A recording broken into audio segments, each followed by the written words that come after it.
অভিবাসন ঘিরে আবারও বিতর্ক উস্কে দিলেন মার্কিন প্রেসিডেন্ট ট্রাম্প।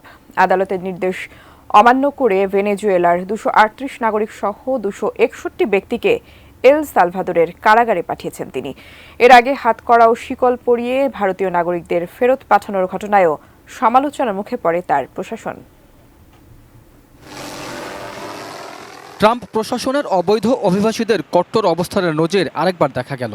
এল সালভাদোরের একটি কারাগারে পাঠানো হলো 261 জনকে। তাদের মধ্যে 238 জন ভেনেজুয়েলার ট্রেন্ডি আরাগুয়ার গ্যাংয়ের সদস্য। আন্তর্জাতিক গ্যাং MS-13 এর সদস্য বাকি 23 জন। আমেরিকায় অবস্থানকারী অন্য দেশের অপরাধীদের এল সালভাদোরের কারাগারে রাখার জন্য গত মাসে দেশটির সঙ্গে চুক্তি করে যুক্তরাষ্ট্র। 1 বছরে $60 লাখ পাওয়ার শর্তে বন্দীদের একটি উচ্চ নিরাপত্তা সম্পন্ন কারাগারে রাখবে এল সালভাদোর সরকার।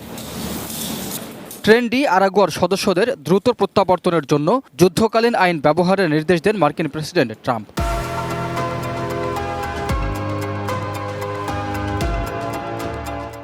তবে 1798 সালের ওই ভিনদেশি শত্রু আইনের ব্যবহার 14 দিন বন্ধ রাখার নির্দেশ দিয়েছিলেন ওয়াশিংটনের ফেডারেল আদালত। কিন্তু আদালতের নির্দেশকে পাত্তাই দেননি ট্রাম্প। এর আগে অবৈধ অভিবাসী তাড়ানোর অংশ হিসেবে 3 শতাধিক ভারতীয় নাগরিককে হাতকড়া ও শিকল পরিয়ে ফেরত পাঠায় যুক্তরাষ্ট্র। ঠিক ওই সময় ওয়াশিংটন সফরে ছিলেন নরেন্দ্র মোদী। ট্রাম্প প্রশাসনের এমন কাণ্ডে রীতিমতো বিব্রতকর অবস্থায় পড়েন ভারতের প্রধানমন্ত্রী।